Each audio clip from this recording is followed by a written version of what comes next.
Timur, lalu juga ada di Jalan Indrapura, yakni di DPRD Jawa Timur, dan yang terakhir di Geraha di Surabaya, di mana nantinya unjuk rasa ini akan dilakukan oleh pendemo yang datang dari buruh di kota Surabaya, Sidoarjo, Gresik, Mojokerto, dan juga Pasuruan, yang memang untuk titik kumpulnya ini berada di Bundaran Waru Kota Surabaya, yang mereka nantinya akan datang pada pukul 12 waktu Indonesia bagian Barat.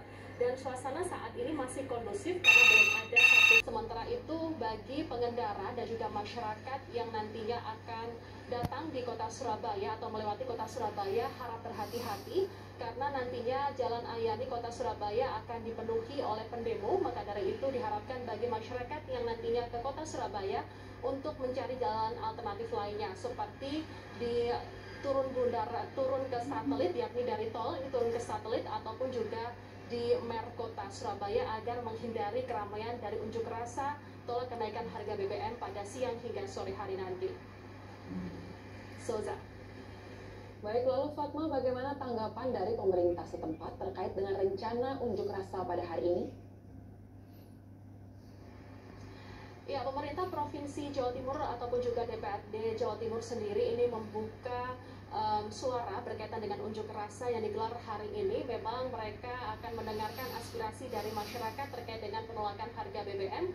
Namun untuk tindakan dari gubernur sendiri terkait dengan kenaikan harga BBM sendiri, pihaknya sudah berkoordinasi dengan TNI, Polri, termasuk juga Pertamina agar menjaga stok BBM ini aman bagi petani dan juga nelayan yang ada di Jawa Timur.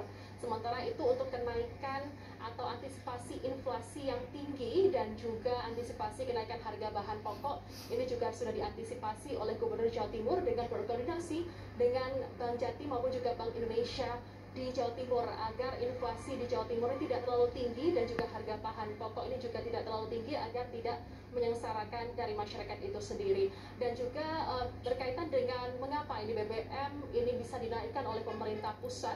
Ini menurut Menteri Keuangan Republik Indonesia Sri Mulyani bahwa yang merasakan adanya subsidi kompensasi yang digelontorkan pemerintah untuk BBM ini begitu tinggi, yakni 502 triliun rupiah, dan dirasakan mayoritas ini dirasakan oleh masyarakat yang mampu, dan hanya sekian persen saja ini dirasakan oleh masyarakat yang kurang mampu. Dengan rincian misalnya ini solar ini 89% ini dinikmati oleh dunia usaha, dan hanya 11% yang menikmatinya adalah rumah tangga untuk solar sendiri. Dengan rincian 95% orang mampu ini mengkonsumsi subsidi solar, dan hanya 5% saja atau 0,1 juta yang betul-betul menikmati subsidi dari solar ini adalah orang yang kurang mampu. Sementara itu untuk Pertalite sendiri ini 80% dinikmati oleh rumah tangga yang relatif mampu, dan hanya 20% saja ini orang yang tidak mampu ini menikmati Pertalite. Itu artinya ada ratusan triliun subsidi yang menikmati kelompok adalah orang yang mampu. Dan LPG ini sendiri 68% LPG subsidi dikonsumsi oleh orang yang mampu. Sementara itu yang terakhir adalah Pertamax, yakni 86% dikonsumsi oleh rumah tangga yang relatif mampu, dan hanya 14% ini orang yang tidak mampu yang menikmati subsidi dari Pertamax itu sendiri.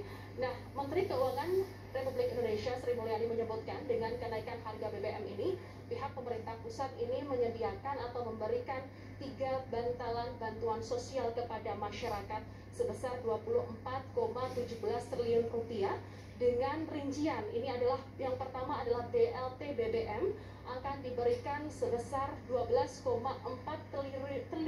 triliun rupiah, akan diberikan untuk 20,65 juta keluarga kurang mampu. Sementara itu BLT tersebut akan segera dibayarkan oleh Kementerian Sosial Republik Indonesia per bulannya ini adalah Rp150.000, dan dikalikan 4 bulan ini artinya ada Rp600.000 yang nantinya akan dinikmati oleh masyarakat yang kurang mampu.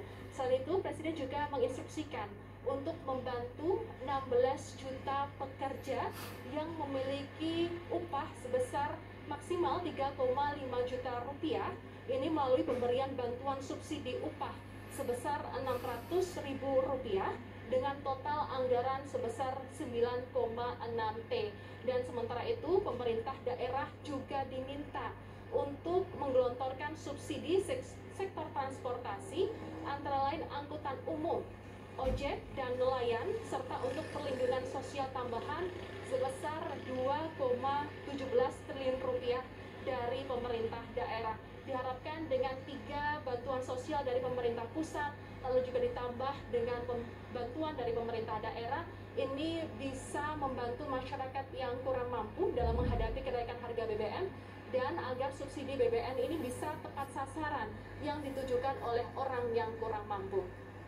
Demikian Soza yang dapat kami laporkan langsung dari kota Surabaya. Kami kembalikan ke studio.